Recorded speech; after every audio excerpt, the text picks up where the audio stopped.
Huh? That was weird. I got a notice of failure to live stream the first time I click go live, which never happened before. That was weird. Anyway,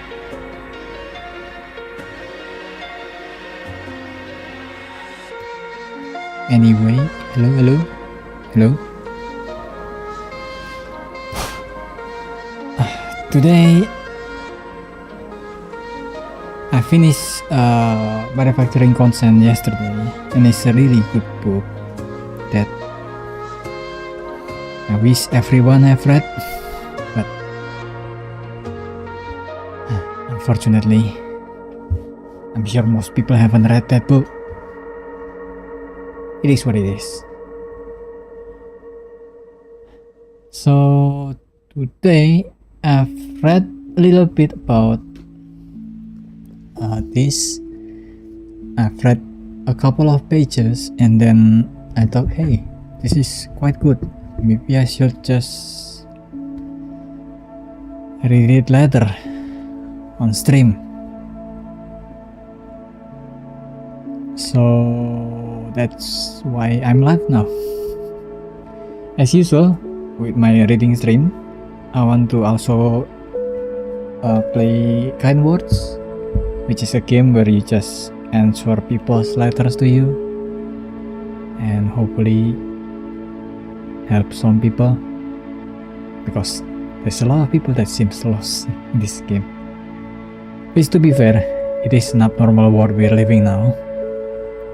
We're in the weirdest worst timeline. So that's my plan for today. I'll be reading 3 letters as usual, and then read, and then take a break, read 3 more letters, continue reading. I'll see how far I can go, how long I can stream today, because it's quite a tiring day, surprisingly.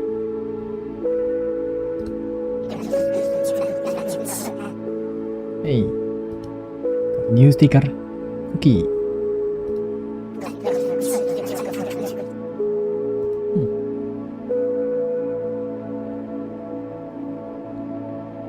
Text payment in marshmallow.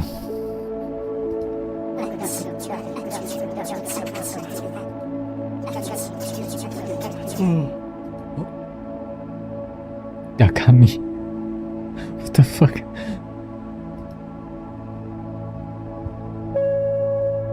Okay.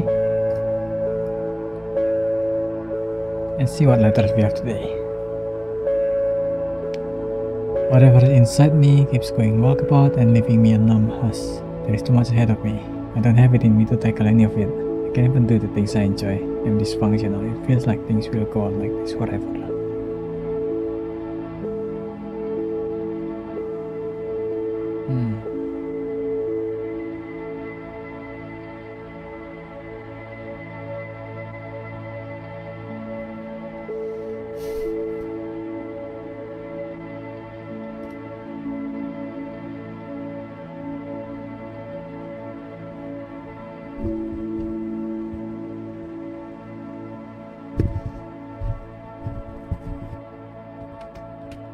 It's unfortunate that we currently live in the late states capitalism world where we are obliged to do so much just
Yeah.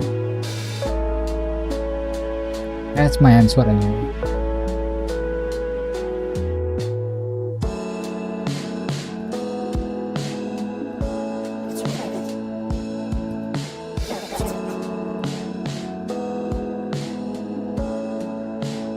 It won't be done, it's over.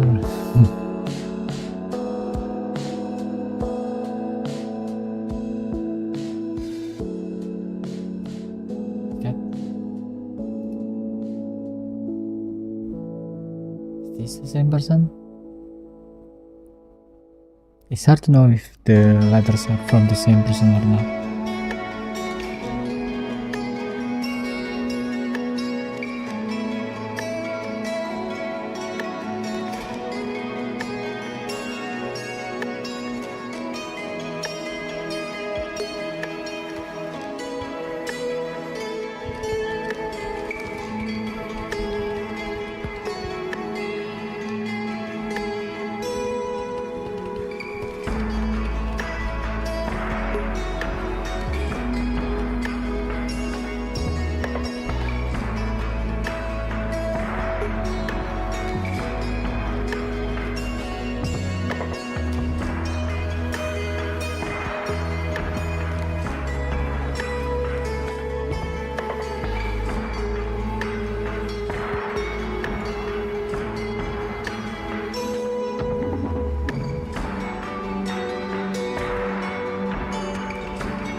Maybe it's the same person, maybe it's a different person, but that's my answer anyway.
Yeah.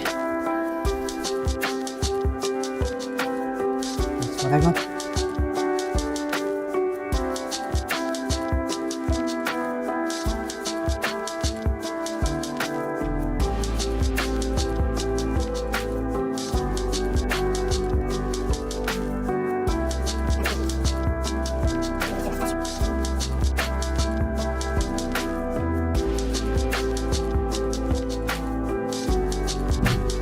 Okay. I started reading this book. This book, the 23 Things They Don't Tell You About Capitalism, is by the way by Ha-Jun Chang. He's an economist from South Korea, which gives him a bit of an advantage quote unquote,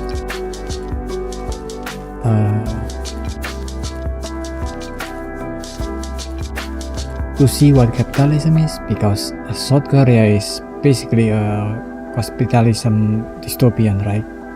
That is comparable to its northern counterpart. It's so bad living in South Korea if you know about the difficulty of the working class there. It's awful. I think that's why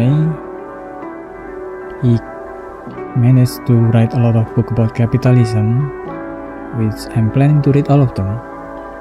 One of them I think is one of them I also have is this one, Bad Samaritan. It's still in plastic. It's also praised by Noam Chomsky. It's about how foreign aid is mostly used with bad intention. It's mostly given with bad intention, not out of a good intention, which I know. Sorry, lack of vocabulary there, but it is what it is.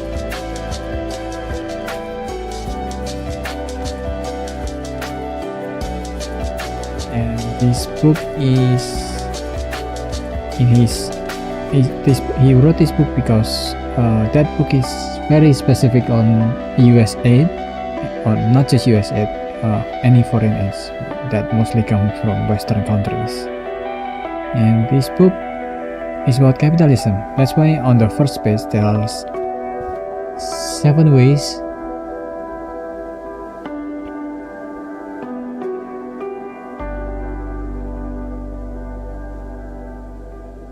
7 ways to read 23 things they don't tell you about capitalism.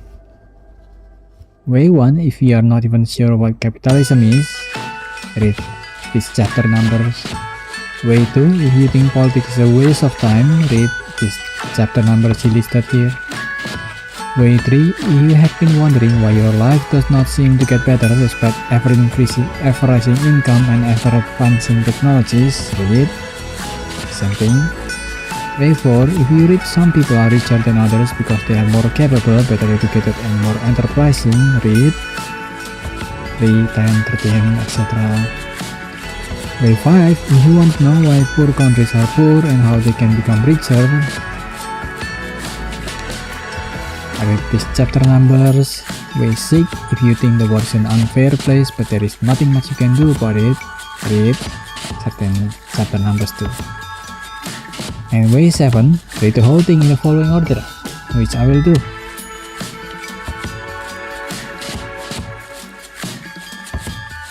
So that is basically the content of the book. There are 23 things about capitalism that, well, most capitalist enterprise won't tell you. Thing 1, there is no such thing as a free market.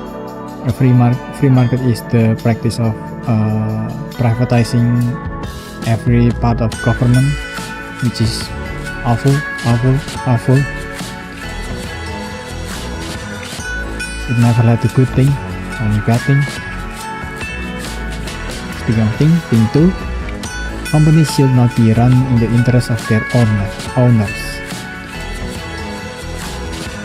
Yeah, free market also give free reins to companies to run it as they want, and it's a bad thing. Thing 3, most people in rich countries are paid more than they should be. That is not true. Thing 4, the washing machine has changed the world more than the internet has. Yeah, that's also true. Thing 5, assume the worst about people and you get the worst. Thing 6,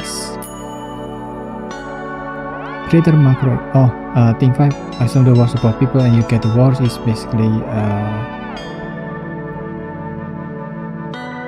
a lot of capitalist enterprise defend themselves why they do certain things because they say that they knew better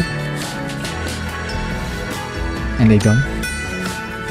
Thing 6, greater macroeconomic stability has not made the world economy more stable. This is most likely talking about GDP. A lot of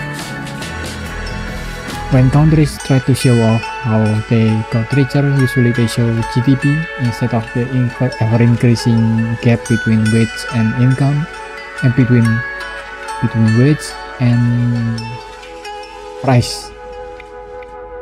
Because in GDP, the gap will always go up, but if you show the gap between what you get from your work, which is your income, your wage, the gap will be your wage goes down, and then in comparison to the price of everything, for example housing, the gap will show a widening between your income and the price of everything, because your wage keeps going down in the graph and the price of everything keeps going up in the graph. So that's why most countries use GDP to show off to everyone, including their own people, that their country is getting richer, despite the inequality that happened in those countries. Thing 7, free market policies rarely make poor countries rich. Yeah, this is also one of the defense of a lot of colonialists and imperialists that is saying that they want to give other countries, and they want to make other countries run their practice of capitalism. They will say that it is to make their countries richer. Never happen.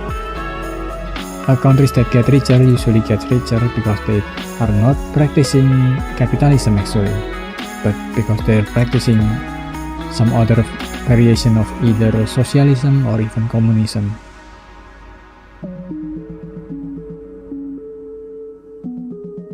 Thing 8. Capital has a nationality, which no, it does not have. Thing 9. We do not live in a post-industrial age.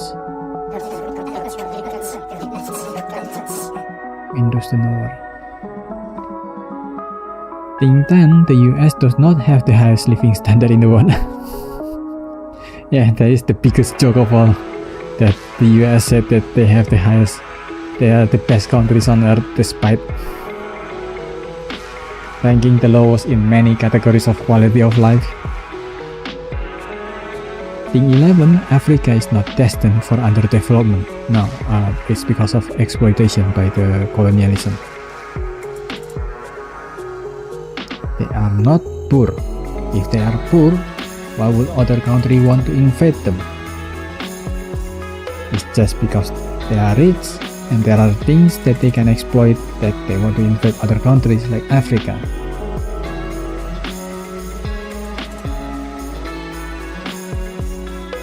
Thing 12. Government can pick winners. No. Thing 13. Making rich people richer doesn't make the rest of us richer. Yeah, it only makes them richer. As a good example of this, I think it's before this book. It is after this book was written, so I don't know if it will be given in the chapter or not. During COVID, most people, working class, got poorer. Every one of us. But rich people got a lot richer. They gained, I think, in total a few billions more compared to before COVID. So after COVID and before COVID, which, you know, after COVID, quote unquote, because some countries still have it. The rich only got richer during COVID, and the burden of that was given to every one of us, the rest of us that only got poorer. Thing 14. US managers are overpriced. True. Thing 15. People in poor countries are more entrepreneurial than people in rich countries. Thing 16. We are not smart enough to leave things to the market. Thing 17. More education in itself is not going to make a country richer. Thing 18. What is good for General Motors is not necessarily good for the United States. Yeah. Thing 19. Despite the fall of communism, we are still living in planned economies. Thing 20. Equality of opportunity may not be fair. Thing 21. Big government makes people more open to change. Thing 22. Financial markets need to become less, not more, efficient. Thing 23. Good economic policy does not require good economists. And then the conclusion, how to rebuild the world economy. So that's the 23 things.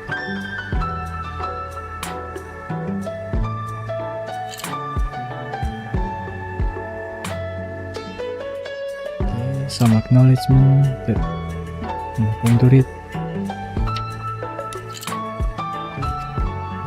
Introduction, let's see.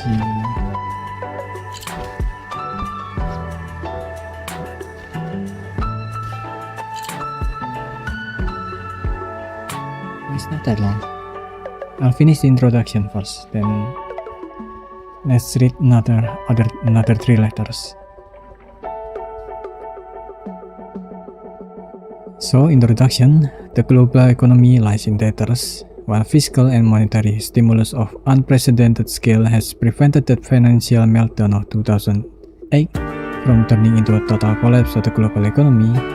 The 2008 global crash still remains the second largest economic crisis in history after the Great Depression. At the time of writing, March 2010, even as some people declare the end of the recession, a sustained recovery is by no means certain. In the absence of financial reforms, loose monetary and fiscal policies have led to new financial bubbles. While the real economy is starved of money, if this bubble bursts, the global economy could fall into another double-dip recession. Even if the recovery is sustained, the aftermath of the crisis will be felt for years. It may be several years before the corporate and the household sectors rebuild their balance sheet. The huge budget deficits created by the crisis will force governments to reduce public investments and welfare entitlements significantly, negatively affecting economic growth, poverty, and social stability, possibly for decades. Some of those who lost their jobs and houses during the crisis may never join the economic mainstream again. These are frightening prospects. This catastrophe has ultimately been created by the free market ideology that has ruled the world since the 1980s, neoliberalism. The book doesn't say that, but the practice that we are currently using, most of the world at least, which is neoliberalism, is the one that is currently using this practice, which is a free market. We have been told that if left alone, markets will produce the most efficient and just outcome. Efficient because individuals know best how to utilize the resources they command, and just because the competitive market process ensures that individuals are rewarded according to their productivity. We have been told that business should be given maximum freedom. And how does that go so far? Firms being closest to the market know what is best for their business. Yeah, what is best for their business. If we let them do what they want, wealth creation will be maximized, benefiting the rest of society as well. That is the fantastical wish of the people who decided that we should use neoliberalism. That is basically what Reagan in US and who's that girl in UK? The Iron Lady. That son of a bitch. Thatcher, Margaret Thatcher.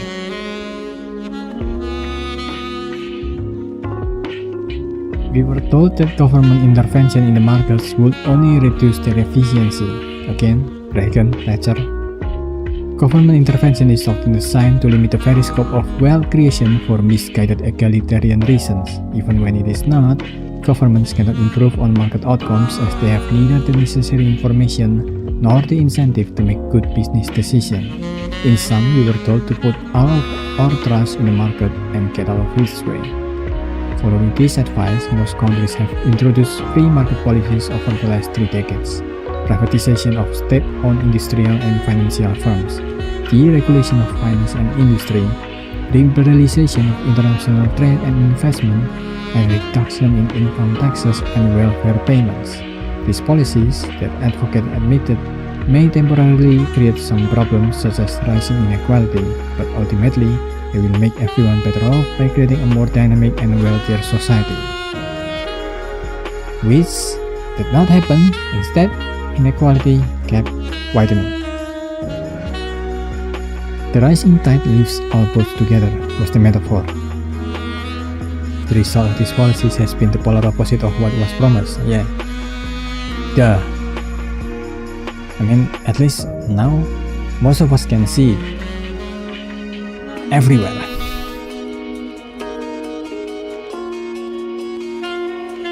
Forget for a moment the financial meltdown which will scar the world for decades to come. Prior to that, and unbeknownst to most people, free market policies had resulted in slower growth, rising inequality, and heightened instability in most countries. In many rich countries, these problems were masked by huge credit expansion. Thus, the fact that US wage has remained stagnant and working hours increased since the 1970s was conveniently fogged over by the heady brew of credit-fueled consumer boom. The problems were bad enough in the rich countries, but they were even more serious for the developing world. Living standards in sub-Saharan Africa have stagnated for the last 3 decades, while Latin America has seen its per capita growth rate fall by 2/3 during the period.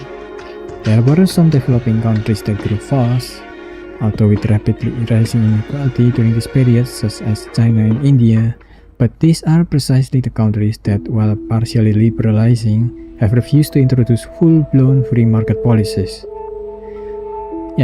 That's what I mentioned. If a lot of the countries that are growing richer and actually growing richer, and by that I mean everyone grow richer, not just the rich, is the countries that are not running capitalism, either that or just at least partially running capitalism, so not full-blown capitalism like neoliberal. Red Vienna is one of them, which is right now is one of the most livable country on earth because of how well the people there have it. Is I think one of the happiest countries just on earth in general.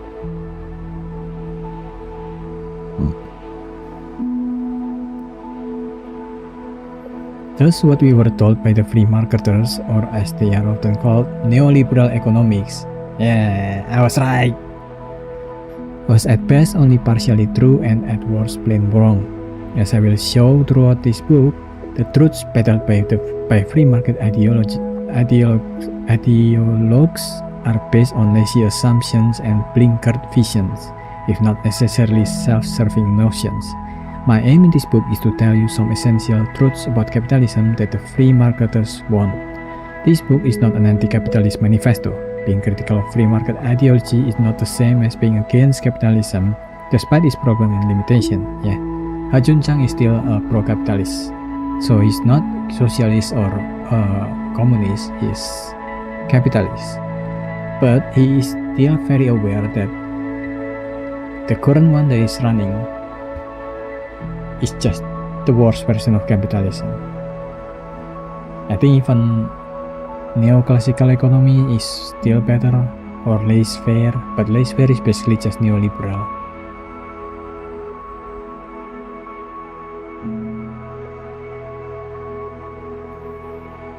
But you still can be a capitalist, but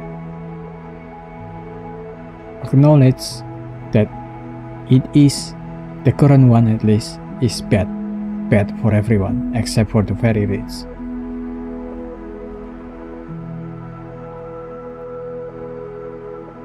I believe that capitalism is still the best economic system that humanity has invented.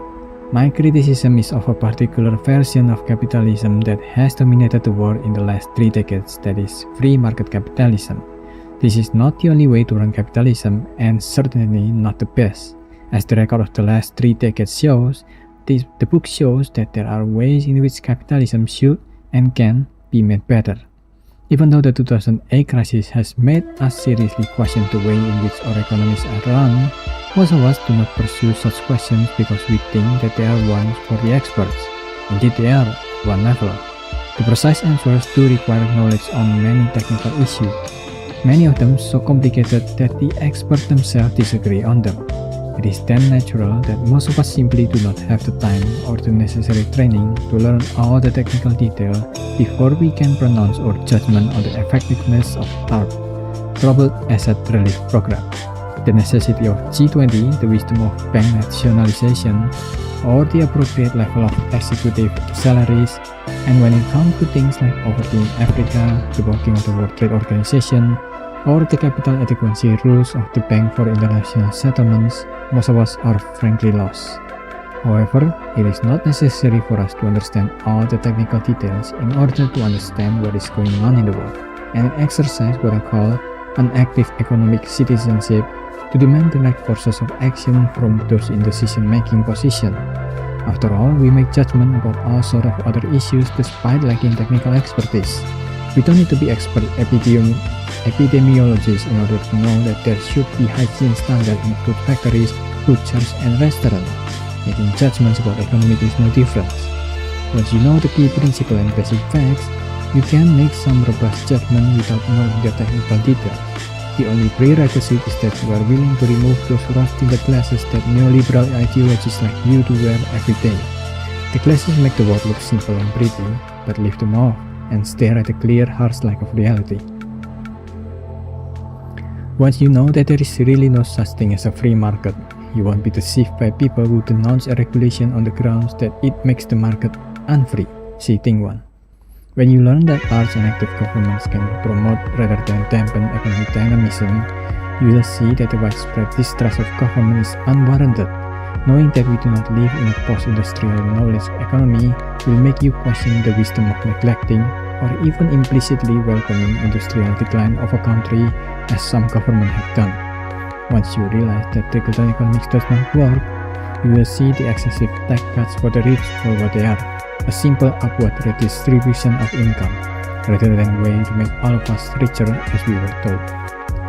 What has happened to the world economy was no accident or the outcome of an irresistible force of history. It is not because of some iron law of the market that wages have been stagnating and working hours rising for most Americans, while the top managers and bankers vastly increased their incomes.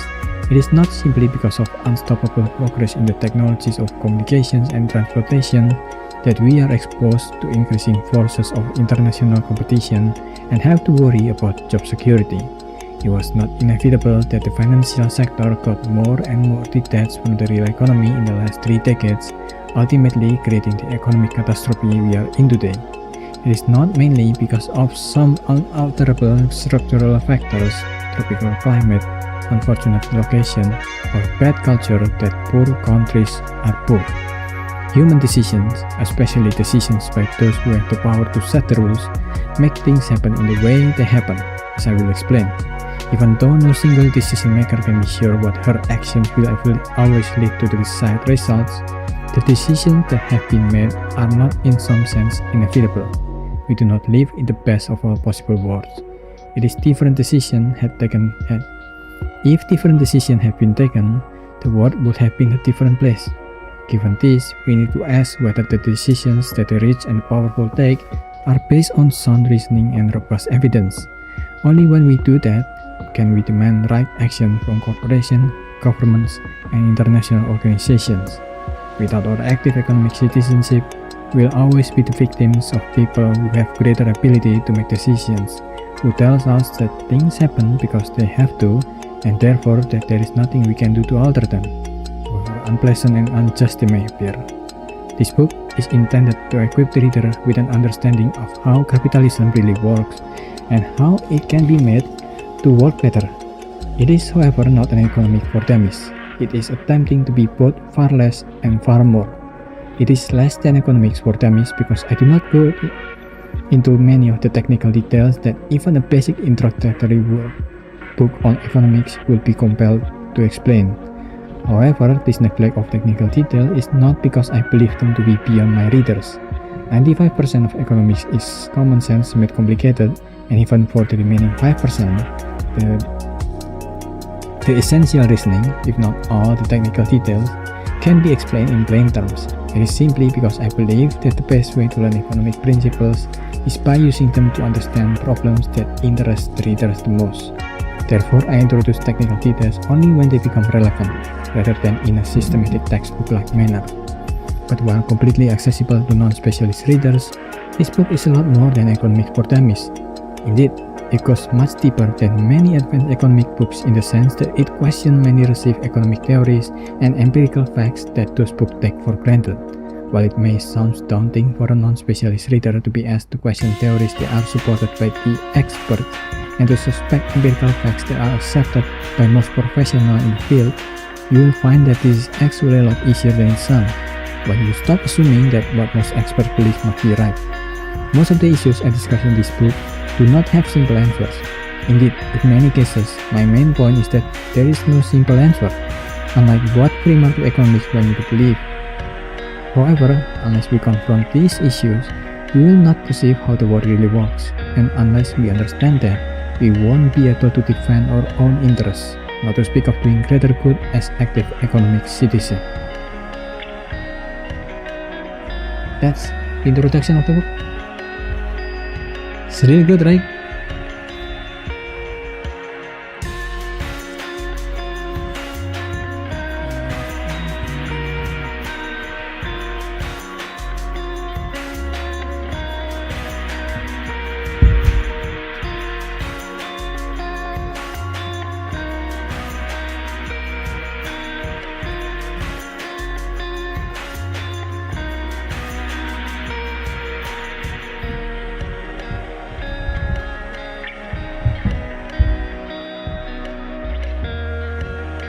Where? It's on bookmark. I have to walk them all.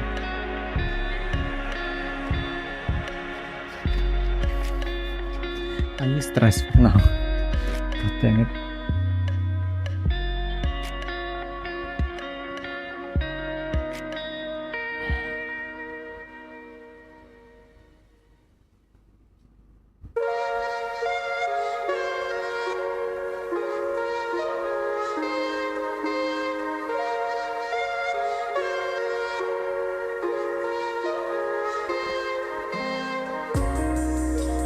So that's the introduction.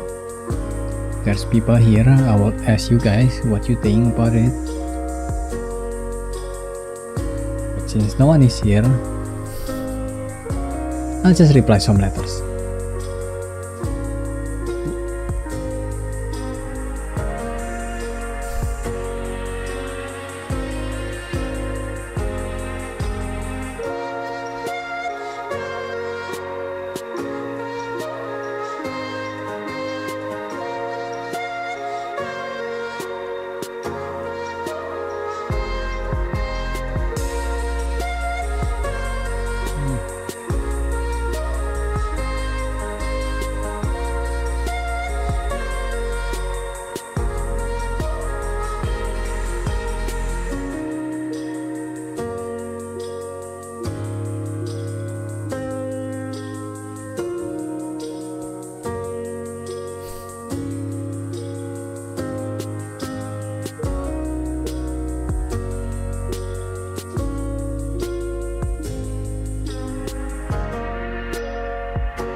You'll be fine.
Itu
That tree?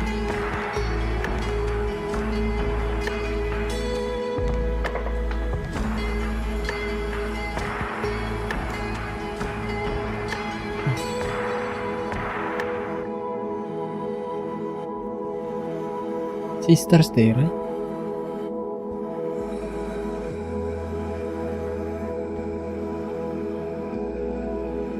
Why is it so hard to find my phone?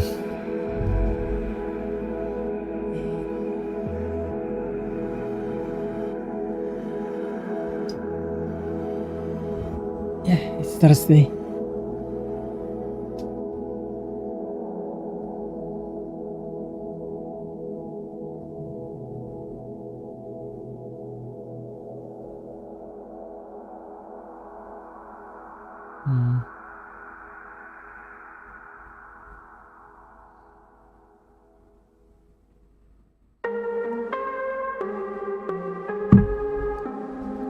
Oops, sorry about that.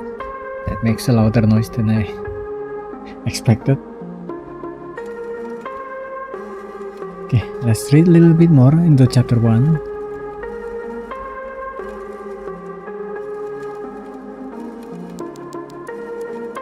Which is about free market, I think. Yeah. Thing 1.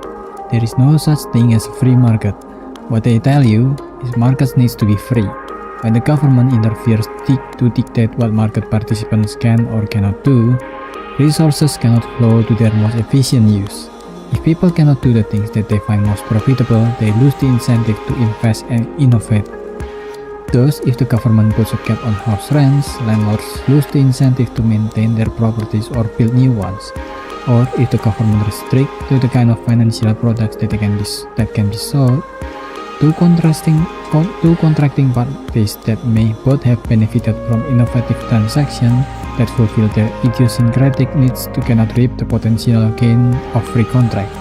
People must be left free to choose, as the title of free market visionary Milton Friedman's famous book puts. That guy has the blood of trillions of people on his hand. What they don't tell you, the free market doesn't exist. What they don't tell you is that the free market doesn't exist. A free market has some rules and boundaries that restrict freedom of choice.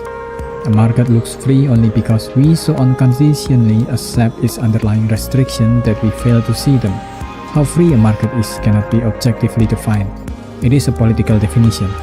The usual claim by free market economies that they are trying to defend the markets from politically motivated interference by the government is false. Government is always involved, and those free marketers are as politically motivated as anyone. Yeah, especially we can see this from history of especially weapon manufacturer. That's for one. Also a lot of technology, AI, Palantir, as you can see if you read the news. They are one of the most evil companies nowadays. And then Spotify also, Daniel Ek he has been stealing from the people in his platform, and then with that money he used it to invest in weaponry. He started to get into the military industrial complex. And then there's also, of course, oil. A lot of countries, not just countries, corporates also have done a lot, have invested a lot to make the world that we live now. Climate change and a lot of wars was because these oil companies paid a lot to politicians, so that the policy that the governments took is policies that benefited them. That's what free market enables them to do.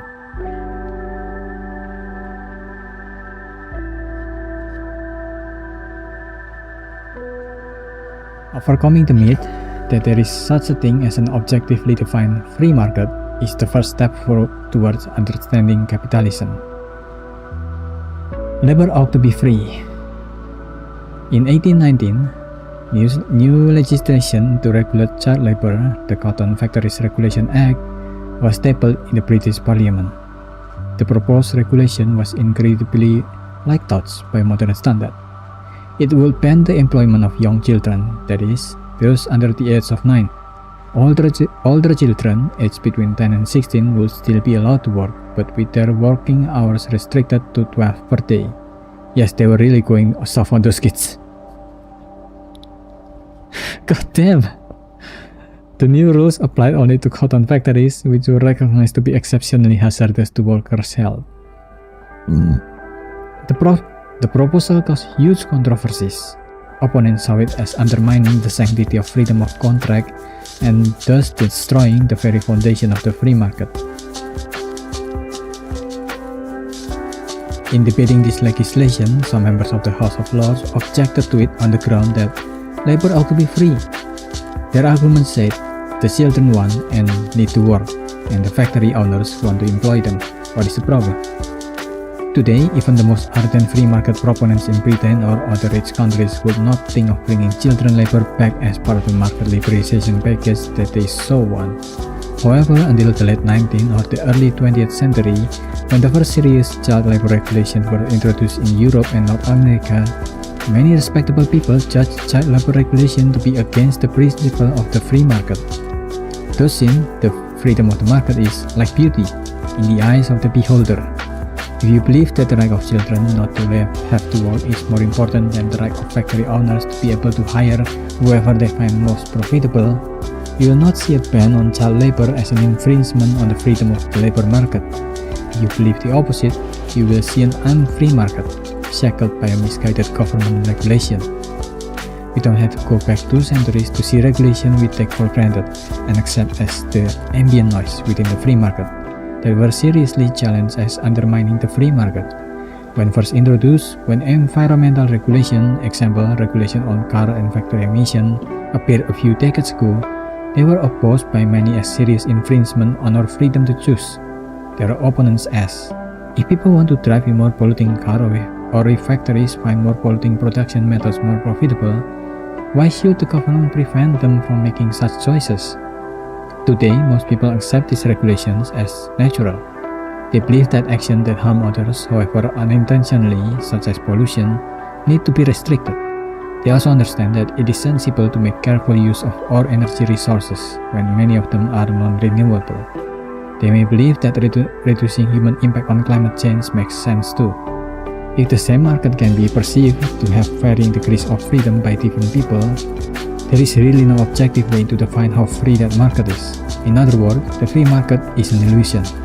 If some markets look free, it is only because we so totally accept the regulations that are propping them up that they become invisible.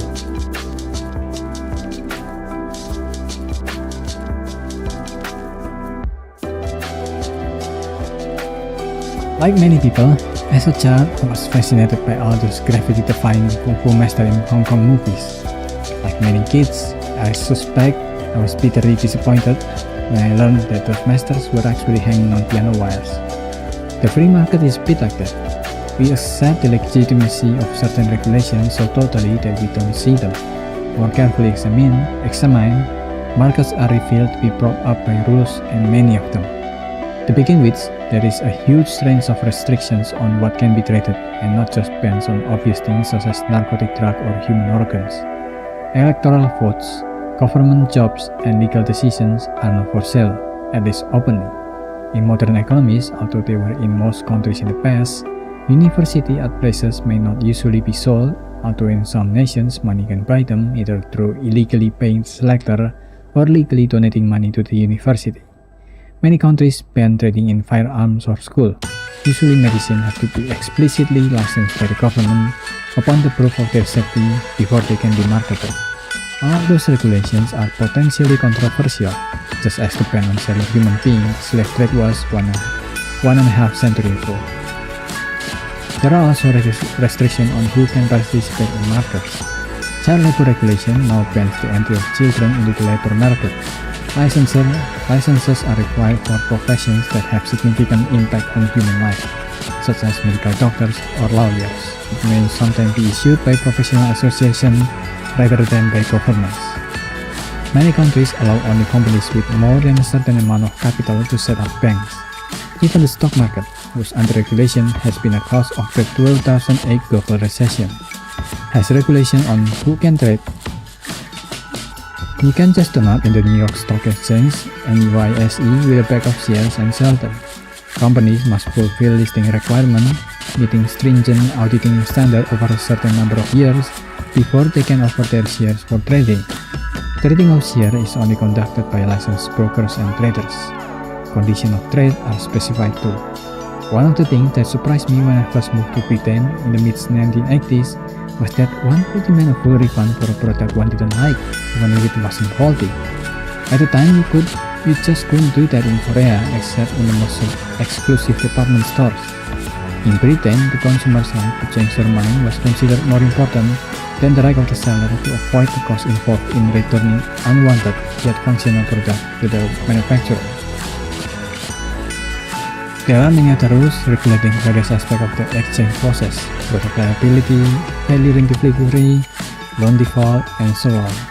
In many countries, there are also necessary permissions for the location of sales outlets, such as restriction on street vending or zoning law that ban commercial activities in residential areas. Then there are prices regulations. I'm not talking here just about those highly visible phenomena such as rent controls or minimum wages that free market economics love to hate. Wages in rich countries are determined more by immigration. Wages in rich countries are determined more by immigration control than anything else, including any minimum wage legislation. How is the immigration maximum determined? Not by the free labor market, which if left alone will end up replacing 80 to 90% of native workers with cheaper and often more productive immigrants. Immigration is largely settled by politics. So if you have any residual doubt about the massive role that government plays in the economy's free market, then pause to reflect that all of wages are at root politically determined. Following the 2008 financial crisis, the prices of loan, if you can get one or if you already have a variable rate loan, have become a lot lower in many countries thanks to the continuous slashing of interest rates. Was that because suddenly people didn't want loans and the banks needed to lower their price to shift them? No. It was the result of political decision to boost demand by cutting interest rates. Even in normal times, interest rates are set in most countries by the central banks, which means the political consideration creep in. In other words, interest rates are also determined by politics. If wages and interest rates are, to a significant extent, politically determined, then all the other prices are politically determined as they affect all other prices.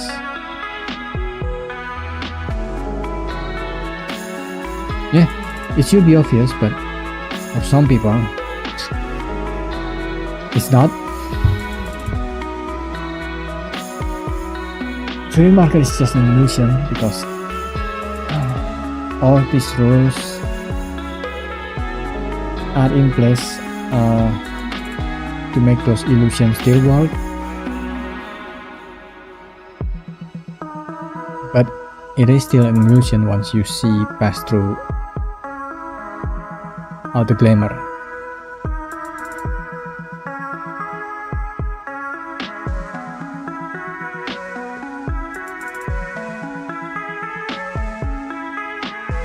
Okay, let's reply to some writers. Yes. I want to. No. Yeah, I agree with that. Or I guess kind of. Gacha games can be addictive, can be very addictive compared to other games, and that's what makes them more harmful. But that's also very dependent on how easily you are at getting addicted to something, which honestly most people can get addicted very easily. Case in point, social media and doom scrolling.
fully sure about that answer, but that's what I got.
Sure.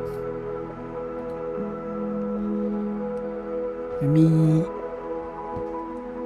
take a pee break for a bit. Then I'll continue reading.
So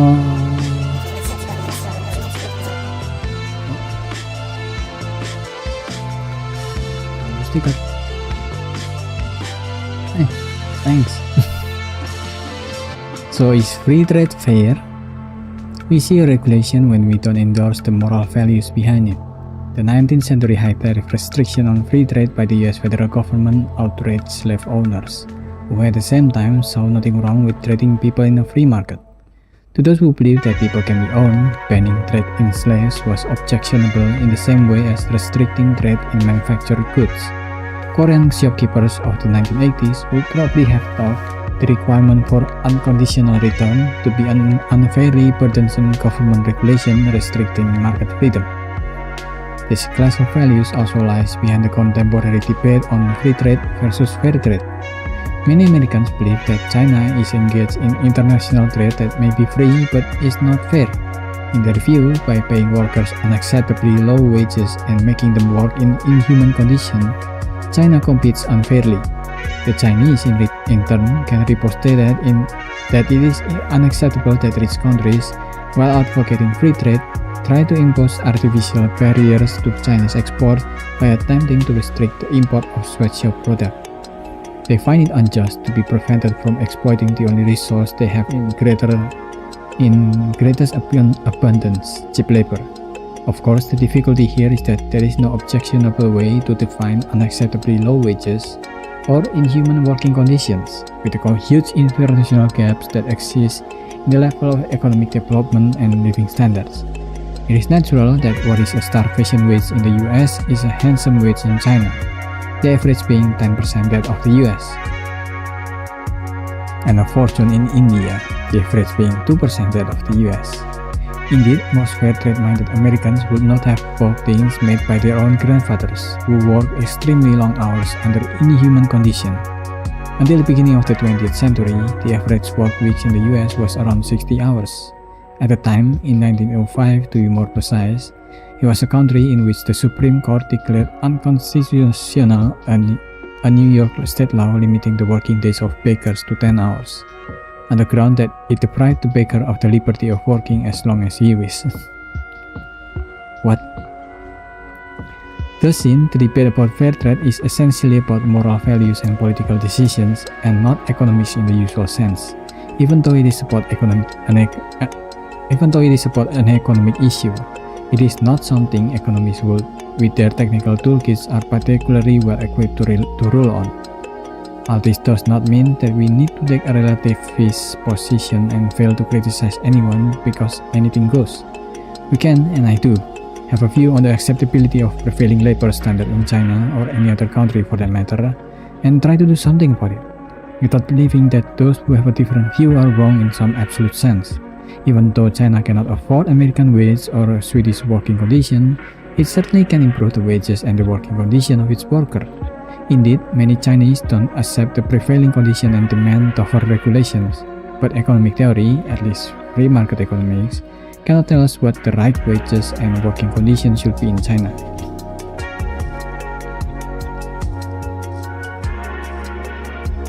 In July 2008, with the country financial system in meltdown, the US government poured $200 billion into Fannie Mae and Freddie Mac, the mortgage lenders, and nationalized them.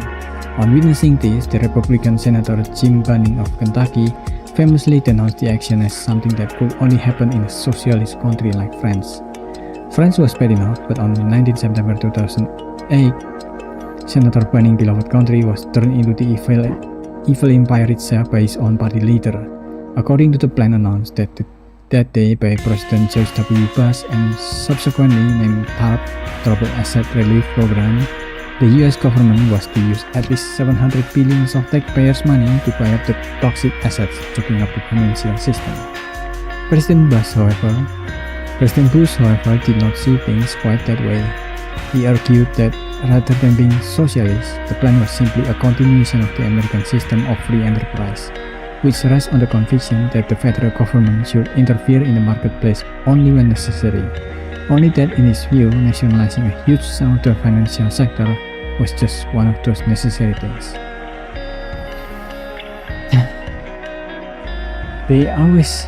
Government always only help when it is, unfortunately, rich companies, even though those rich companies should go bankrupt a long time ago.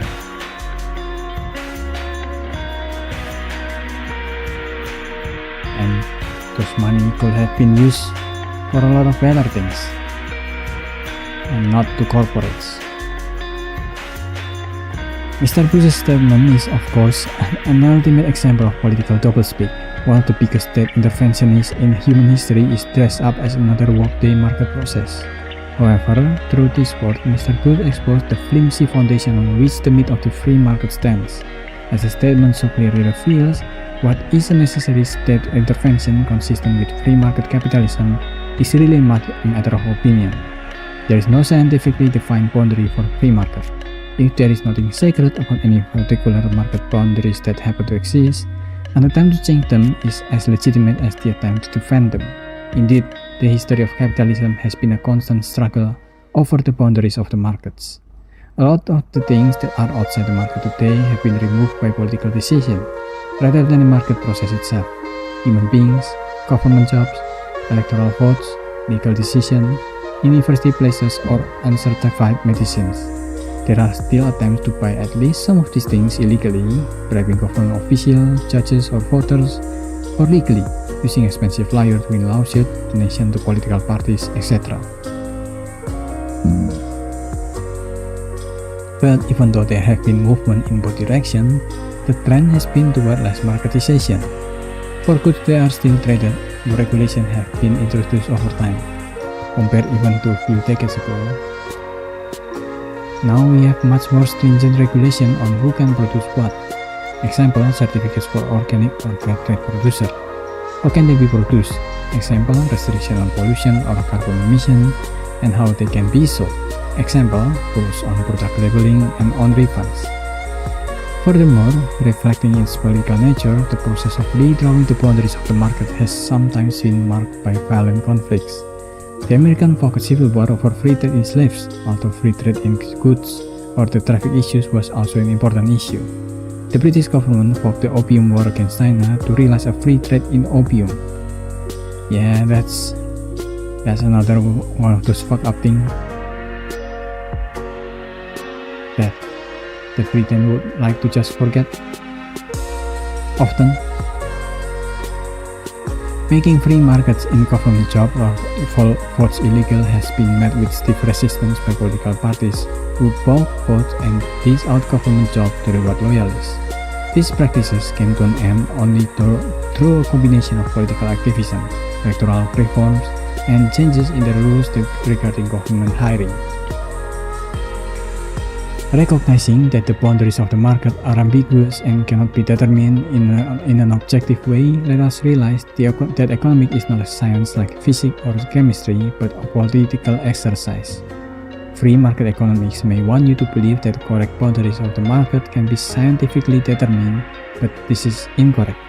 If boundaries of what you are studying cannot be scientifically determined, what you are doing is not a science. Thus, opposing a new regulation is saying that the status quo, however unjust from some people's point of view, should not be changed. Saying that an existing regulation should be abolished is saying that the domain of the market should be expanded, which means that those who have money should be given more power in that area, as the market is run on the $1 one vote principle. So when free market economists say that a certain regulation should not be introduced because it would restrict the freedom of a certain market, they are merely expressing a political opinion that they reject the rights that are to be defended by the proposed law. Their ideological cloak is to pretend that their politics is not really political, but rather is an objective economic truth, while other people's politics is political. However, they are as politically motivated as their opponents. Breaking away from the illusion of market objectivity is the first step toward understanding capitalism. Yeah, that's why when you go to book theories or any article theories, they are explaining economy and explaining what is capitalism, what is free market. It is always listed as a political economy ideology. Political and economy is not like political or economy, because it's both of them at the same time. Because economy is politics and politics also is economy. A lot of decisions that are made is because they just want more, which is economy. That's what a lot of political decision was made.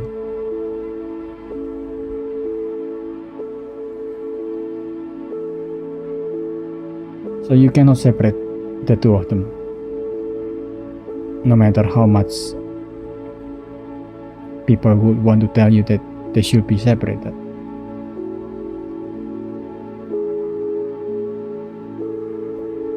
Most likely unread people, illiterate people, or people who act like illiterate despite being able to read, too lazy to read, bastards.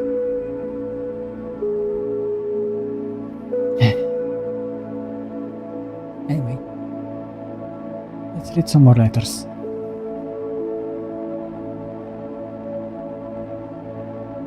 Instead of a bad relationship with other friends I have a crush on.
First letter.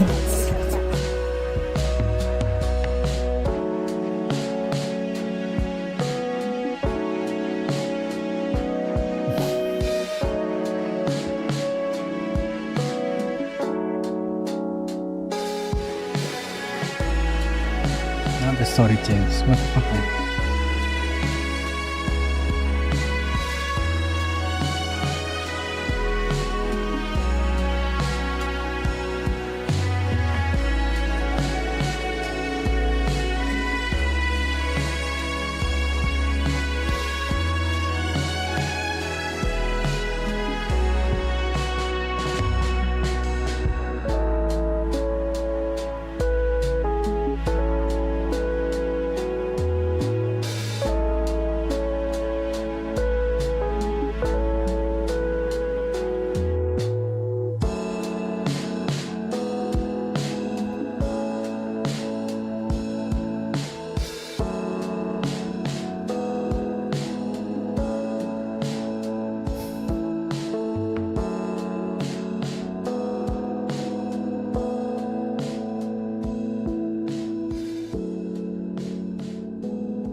Burn, baby, burn.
Read some more.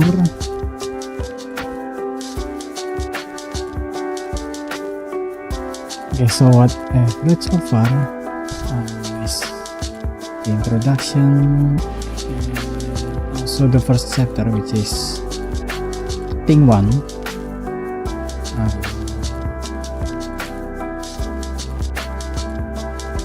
There is no such thing as a free market. Now, thing 2, companies should not be run in the interest of their owners. So what they tell you is that shareholders own companies. Therefore, companies should be run in their interest. It is not simply a moral argument.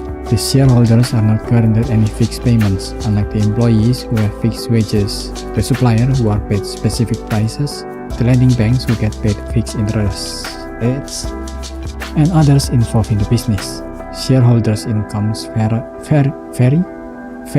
according to the company's performance, giving them the greatest incentive to ensure the company performs well. If the company goes bankrupt, the shareholders lose everything, whereas other stakeholders get at least something. Thus, shareholders bear the risk that others involved in the company do not, incentivizing them to maximize company performance. When you run a company for the shareholders, its profit, what is left after making all fixed payments, is maximized, which also maximizes its social contribution. That's so bullshit. Okay, so what they don't tell you, shareholders may be the owners of corporation, but as the most mobile of the stakeholders, they often care the least about the long-term future of the company. Yeah, that's why a lot of companies are run in the way that is very short-sighted, one might say, because they don't see anything in the long term, because shareholders only want to get the most money out of what they've given. So they don't care if a company goes bankrupt or if the companies, if everyone is fired from the companies, as long as even if the company still stand, because what they care is only the bottom line.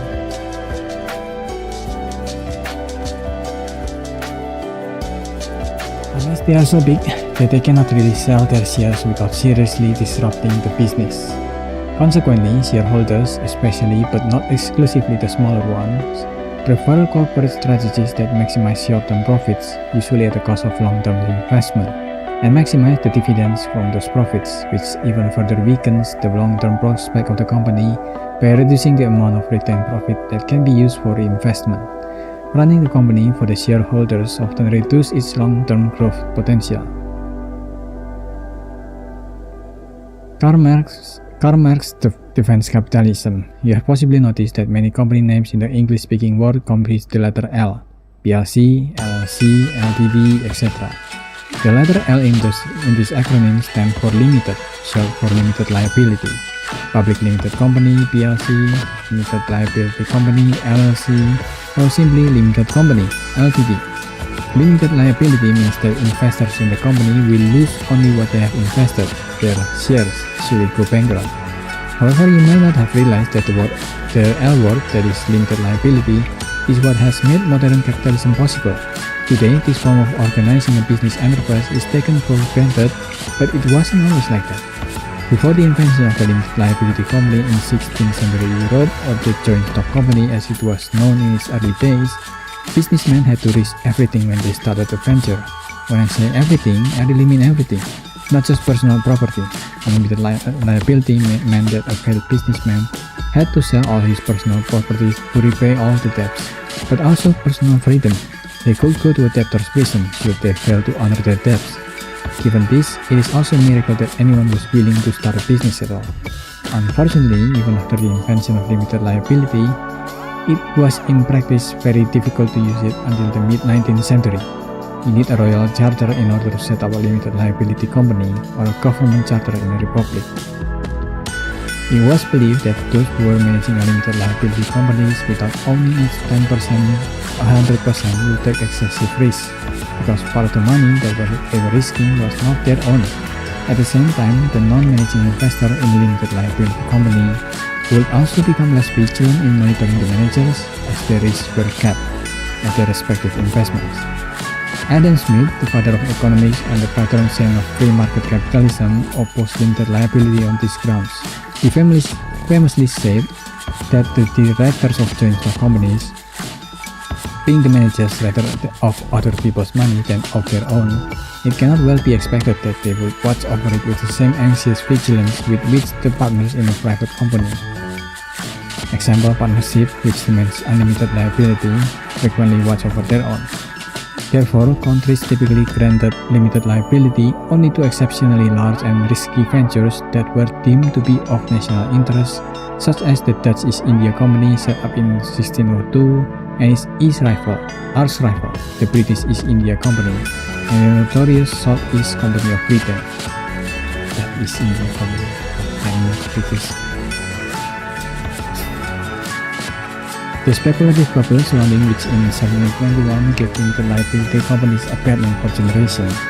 By the mid-19th century, however, with the emergence of large-scale industries such as railway, steel, and chemicals, the need for limited liability was felt increasingly acutely. Very few people had a big enough fortune to start a steel mill or a railway single-handedly, so beginning with Sweden in 1844, and the countries of Western Europe and North America made limited liability generally available, mostly in the 1860s and 70s. However, the suspicion about limited liability lingered on, even as late as the late 19th century, a few decades after the introduction of generalized limited liability.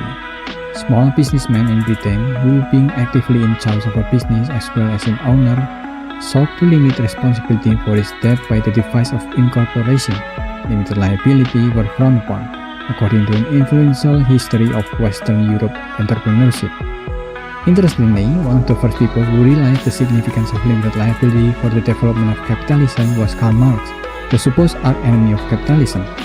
Unlike many of his contemporary free market advocates and Adam Smith before them, who opposed limited liability, Marx understood how it would enable the mobilization of large sums of capital that were needed for the newly emerging heavy and chemical industry by reducing the risk for individual investors. Writing in 1865, when the stock market was still very much a sideshow in the capitalist drama, Marx had the foresight to call the joint stock company capitalist production in its highest development. Like his free market opponent, Marx was aware of and criticized the tendency for limited liability to encourage excessive risk-taking managers. However, Marx considered it to be a side effect of the huge material progress that this institutional innovation was about to bring. Of course, in defending the new capitalism against its free market critics, Marx had an ulterior motive. He thought the joint stock company was a point of transition to socialism in that it separated ownership from management, thereby making it possible to eliminate capitalists. who now do not manage the firm without jeopardizing the material progress that capitalism has achieved.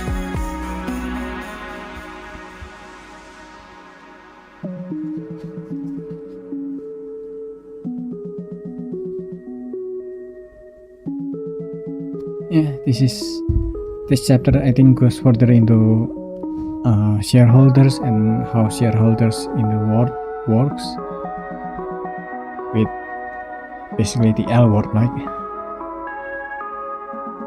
limited.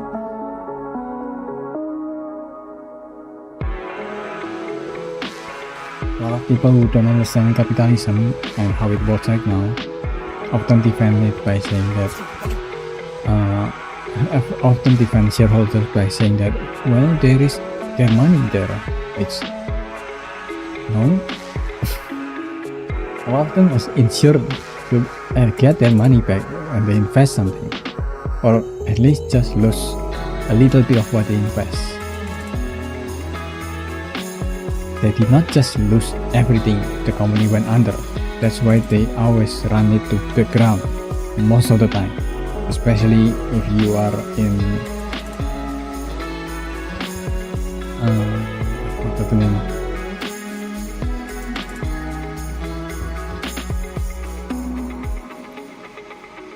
Work eaters.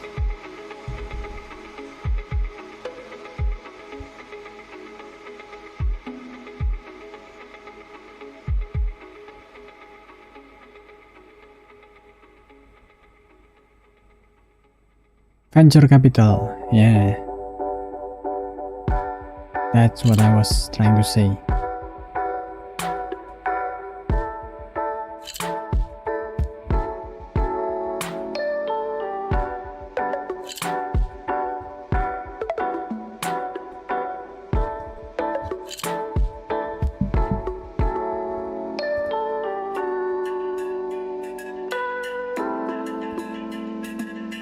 Ada device.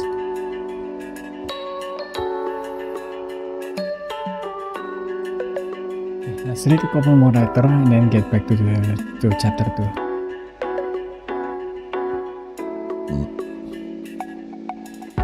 If some entering adulthood, like where to even begin?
Tips, huh?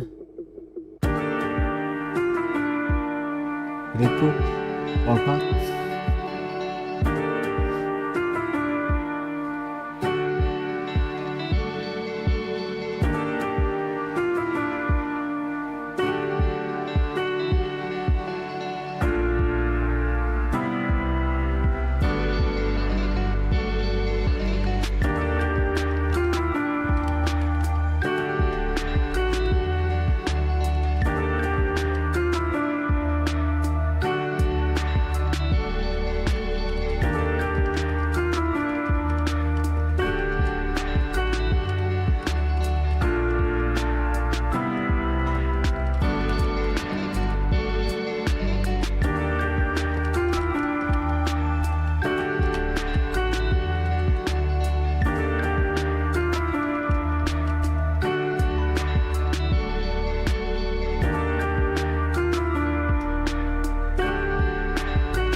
second letter.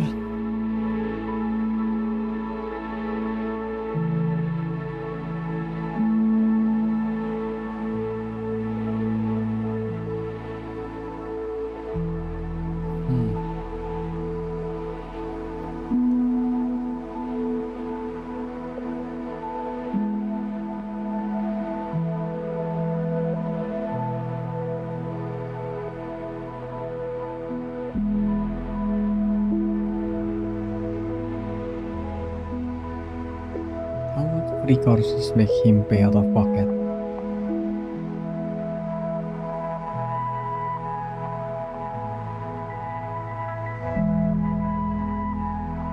What?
Slow and steady.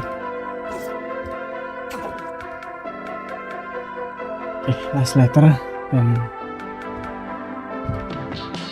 I need to copy for a bit.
Polka.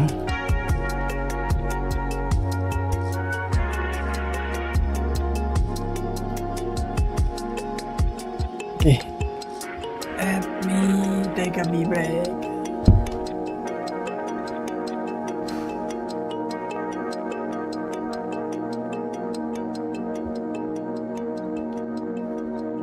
And then I'll read further into chapter 2. Reply to a couple more letters. And that's it for the stream. Okay.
I am back.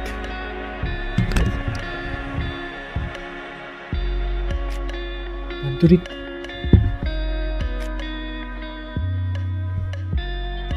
Okay, the death of the capitalist class. Marx's prediction that a new capitalism based on joint stock companies would pave the way for socialism has not come true.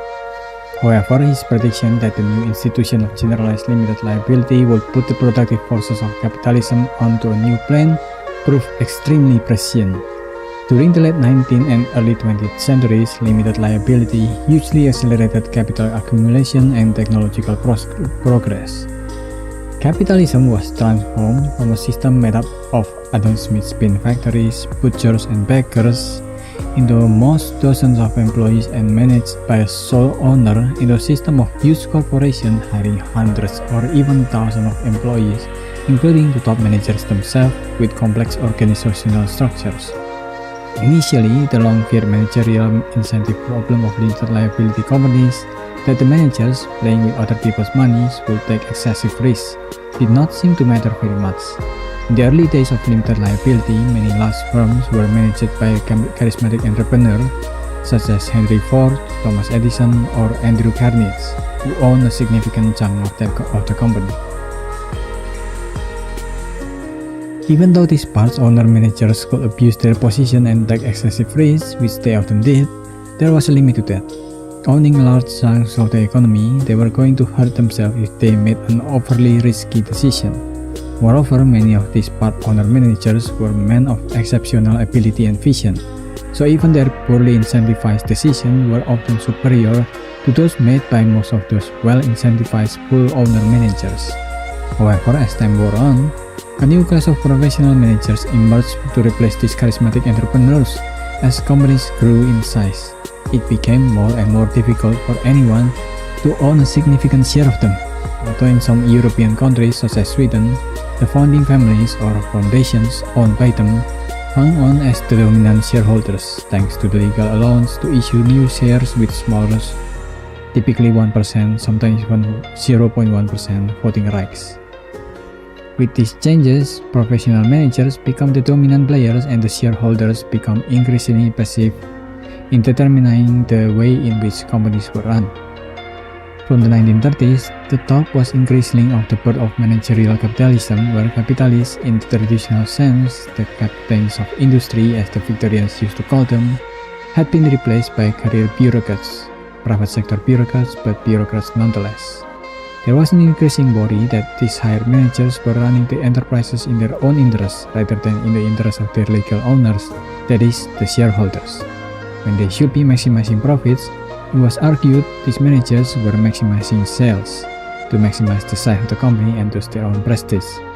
Their own perks, or worse, engaged directly in prestige projects that add hugely to their egos but little to company profits and thus its value, measured essentially by stock market capitalization. Some accepted the rise of the professional managers as an inevitable, if not totally welcome, phenomenon. Joseph Schumpeter, the Australian-born American economist who is famous for his theory of entrepreneurship, also a very hard last name, argued in the 1940s that with the growing scale of companies and the introduction of scientific principles in corporate research and development, the heroic entrepreneurs of early capitalism would be replaced by bureaucratic professional managers.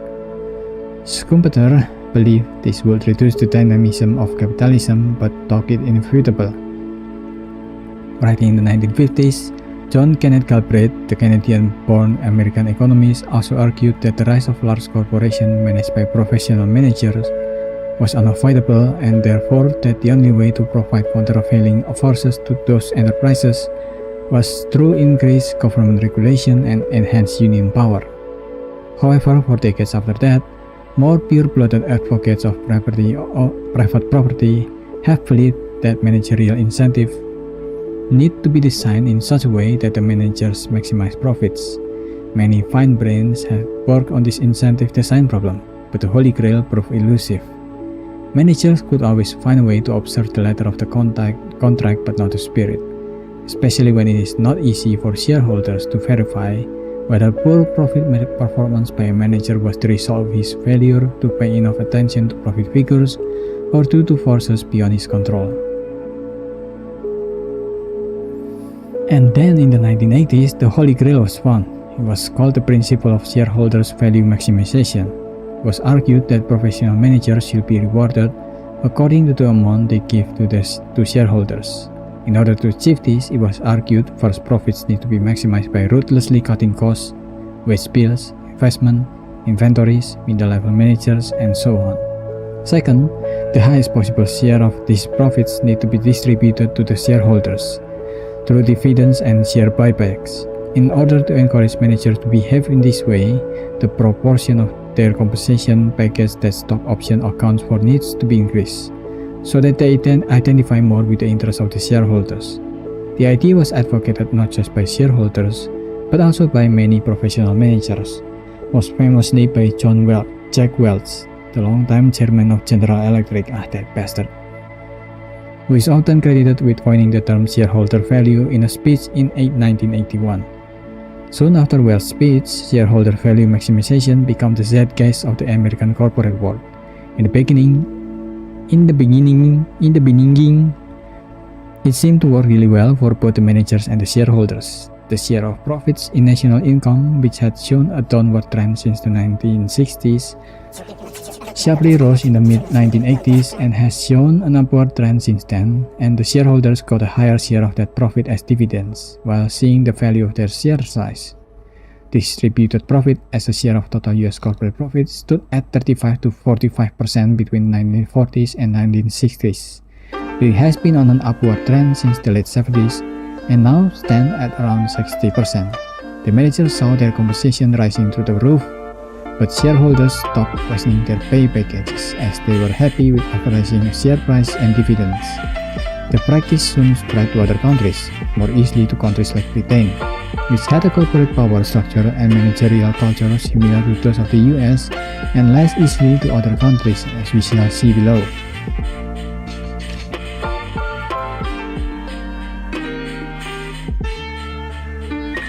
Okay, I only have like 1, 2, 3, 4, 5 pages before chapter 3. So I'll take a break, another break here, read another letter, complete chapter 2, read another letter, and I'll end the stream. Okay.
Okay, last one.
It's good that he cares.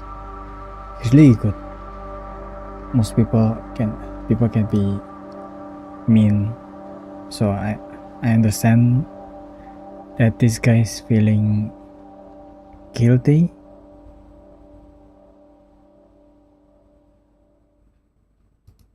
I think he's not at fault here.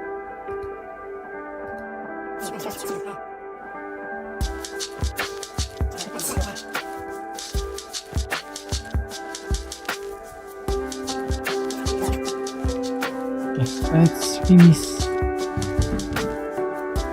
this book.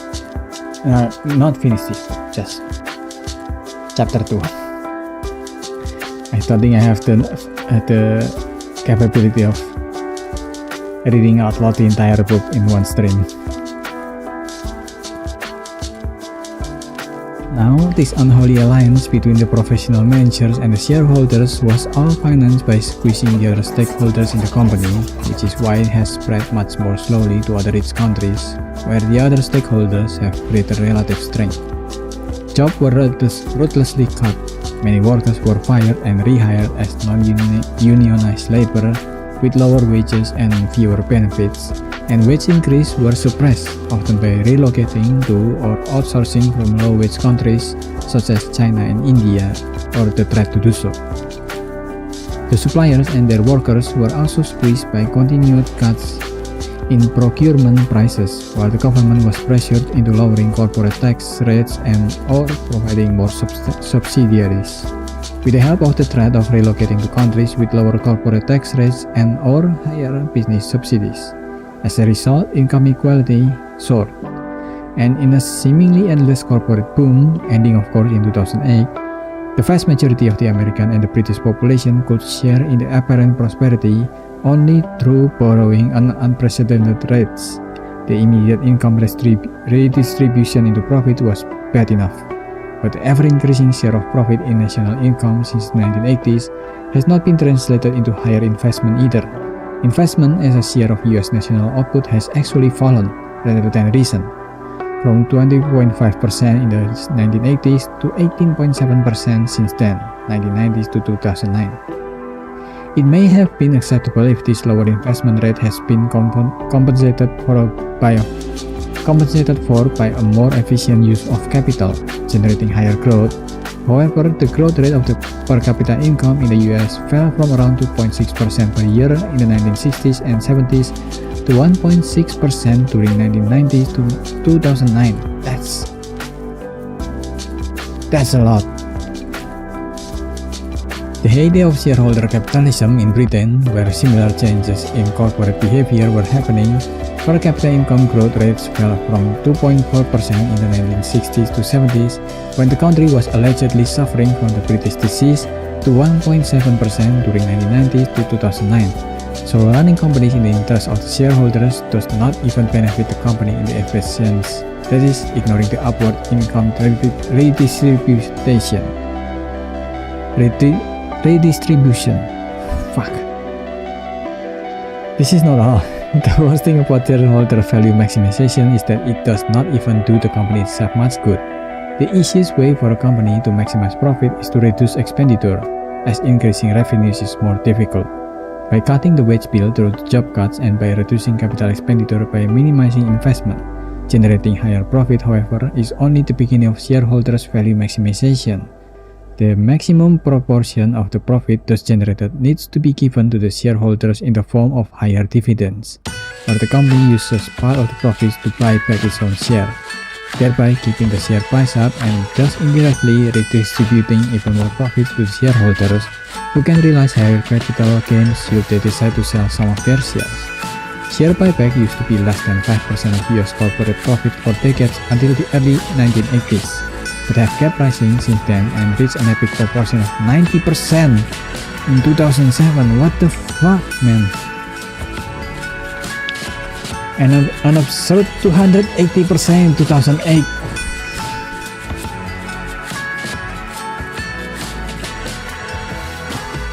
God damn. William Lazonick, the American business economist, estimates that had GM not spent the $20.4 billion that it did in share buybacks between 1986 and 2002 and put it in the bank with 2.5% after tax return, it would have had no problem finding the $35 billion that it needed to stave off bankruptcy in 2009.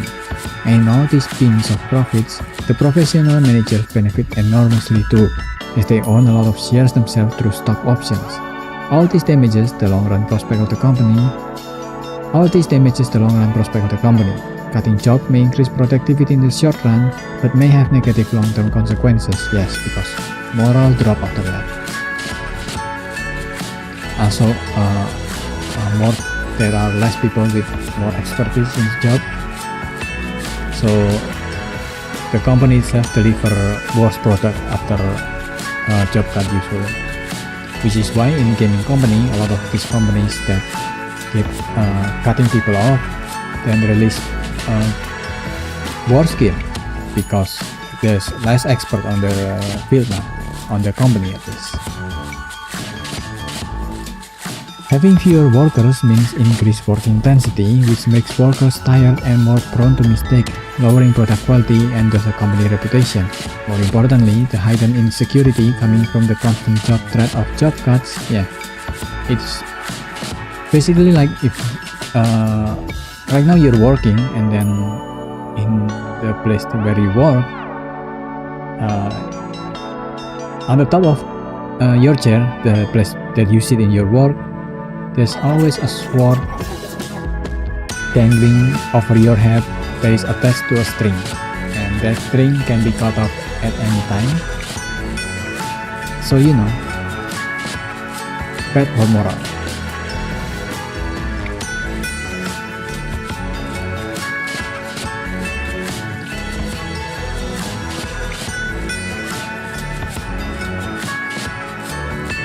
Discourage workers from investing in acquiring company-specific skill. There's also that, because bad for moral, right? Eroding the company's productive potential. Higher dividends and greater own share buybacks reduce retained profits, which are the main sources of corporate investment in the US and other rich capitalist countries, and thus reduce investment. The impacts of reduced investment may not be felt in the short run, but in the long run make a company technology backward and threaten its very survival. But won't the shareholder care? As owners of the company, don't they have the most to lose? If their company declines in the long run, isn't the whole point of someone being an owner of an asset, be it a house, a plot of land, or a company, that she cares about its long-run productivity?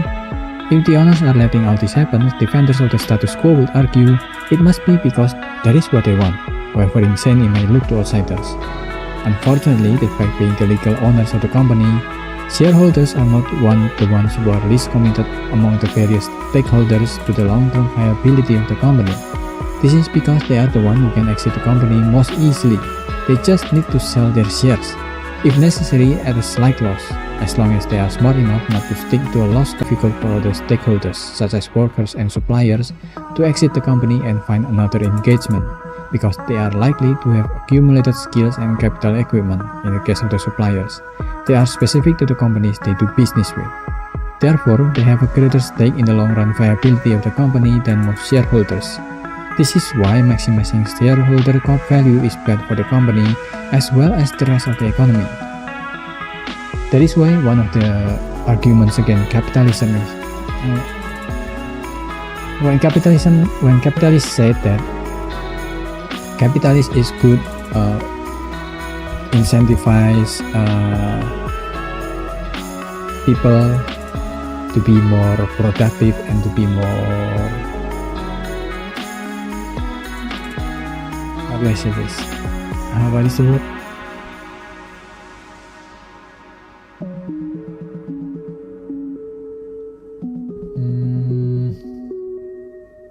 I forgot. Creative. Why is that so hard to come out with? To be more creative with how they make things, to be more inventive, is false, because the practice of capitalism itself kills creativity and kills invention, because it wants to monopolize and monopolize the market. So it is actually against people being creative and being inventive, because they don't care for the long term. They don't care for anything for long term. They want short term profit, as many money in the shortest time possible. So if it took them like decades, they usually don't care about.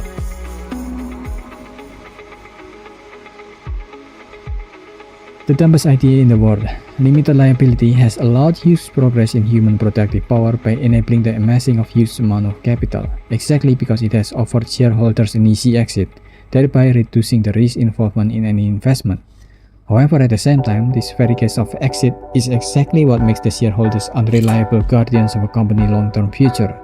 This is why most rich countries outside the Anglo-American world have tried to reduce the influence of free-floating shareholders and maintain or even create a group of long-term stakeholders, including some shareholders, through various formal and informal means. In many countries, the government has held sizable share ownership in key enterprises, either directly, for example Renault in France, Volkswagen in Germany, or indirectly through ownership by state-owned banks, example France, Korea, and acted as staple shareholder. As mentioned above, countries like Sweden allowed differential voting rights for different classes of shares, which enabled the founding families to retain significant control over the corporation while raising additional capital. In some countries, there are formal representation by workers who have greater long-term orientation than floating shareholders in company management. Example, the presence of union representative on company supervisory board in Germany. In Japan, companies have minimized the influence of floating shareholders through cross-shareholding among friendly companies. As a result, professional managers and floating shareholders have found it much more difficult to form the unholy alliance in these countries, even though they do prefer the shareholder value maximization model given its obvious benefits to them. Being heavily influenced, if not totally controlled by longer-term stakeholders, companies in these countries do not as easily sack workers, squeeze suppliers, neglect investment, and use profits for dividends and share buybacks as American and British companies do. All this means that in the long run, they may be more viable than the American or the British companies. Just think about the way in which General Motors has squandered its absolute dominance of the world car industry and finally gone bankrupt while being on the forefront of shareholders' value maximization by constantly downsizing and refraining from investment. The weakness of GM management's short-term oriented strategy has been apparent at least from the late 1980s, but the strategy continued until its bankruptcy in 2009 because it made both the managers and the shareholders happy even while debilitating the company. Running companies in the interest of floating shareholders is not only inequitable but also inefficient, not just for the national economy, but also for the company itself. As Jack Welch recently confessed, shareholders' value is probably the dumbest idea in the world. And it is.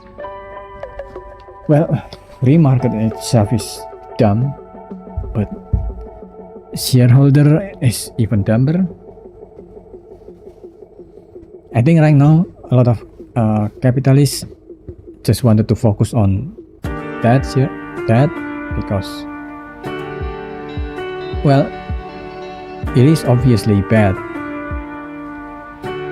But the problem with why they are against shareholders company, they even invented a new term for it, which I don't even remember what it is because it is something that they just newly made up.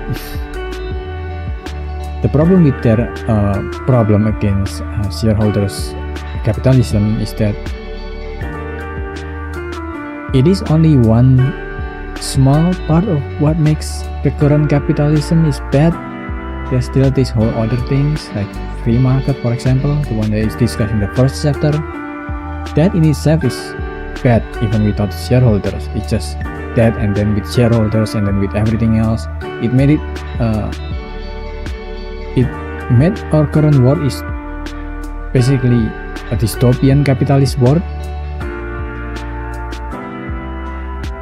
So just reducing shareholder capitalism is not gonna be enough, because that's not the only thing that is damaging the economy right now.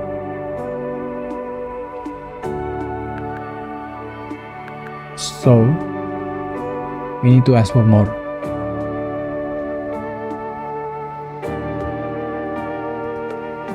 Okay, let's answer some more questions and then I'll end the stream. Oh, you do. Thanks. If you're resigning from your job where your boss probably wants to move you to another position, or going to a job where you know nothing and where you will be trained.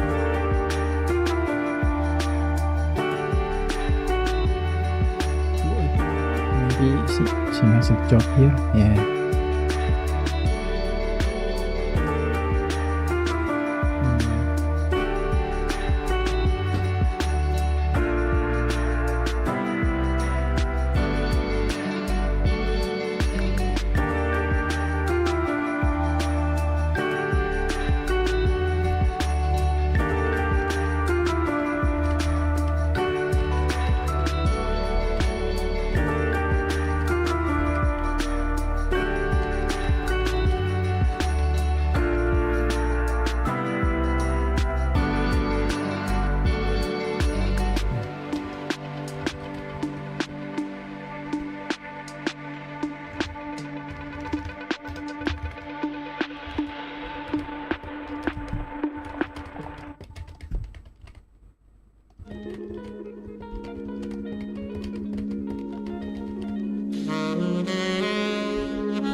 Yeah, that's one.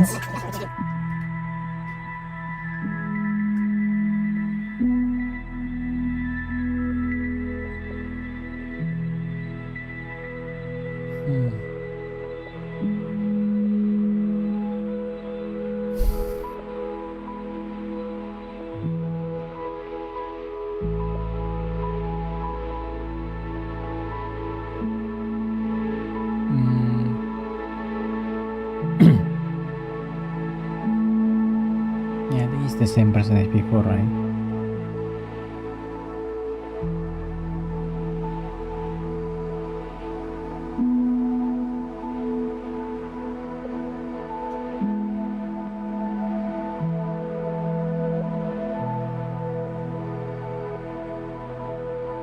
My answer doesn't really change.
How do I see this?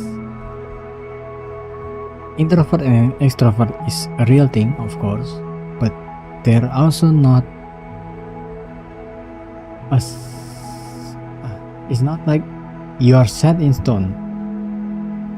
Whether you're introvert or extrovert, that means that will be the only thing that you are.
Plus 2.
What?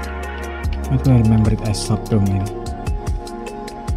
Subconscious.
Okay, that's it.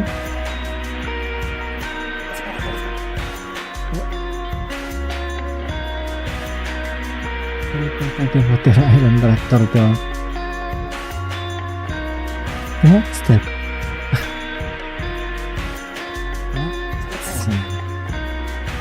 That's it for this thing. Read the rest of the book myself because I can't even talk properly anymore. So yeah, I need to end the stream. Thank you guys for watching.